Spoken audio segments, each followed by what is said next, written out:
So our story really started many years ago. Priscilla and I had three kids very close together who are now 23, 21, and 20. And back when the kids were much younger, we had some conversations with them, and particularly with Sarah, about she wanted a sister. And so at that point, we were probably thinking we're out of our parenting time and we weren't going to go ahead and add any more kids to our family, but we kept thinking about this. So at one point we went to an adoption seminar put on by America World Adoption Agency.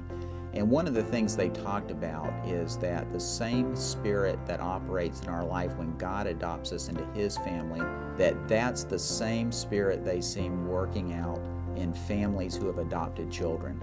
And when I started thinking about that this could be our real life, physical, tangible manifestation of this spirit of adoption in our life, I said, this is something I want to see operate.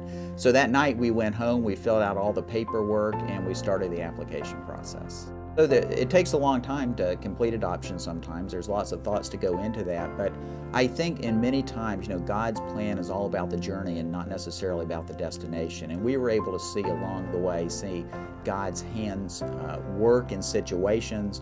One of the most difficult things is in the waiting, and especially in our second adoption, the times were starting to stretch out, and what we had hoped would be just a shorter process looked like it could turn into a process of 5 or 6 years.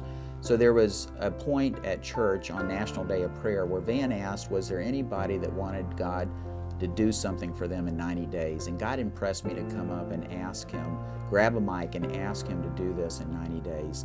And we saw God work, and on day 73 after we made that public request, we had all the paperwork locked down and had our plans ready to go to China.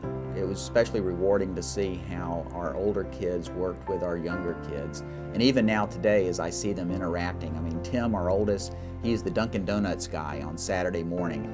With Sarah, this is a bit of a culmination of a dream with her. And with Michael, he's the Star Trek Ninja Warrior guy with the kids. Yeah, I think God showed us that our heart is able to expand and love in a wide variety of situations.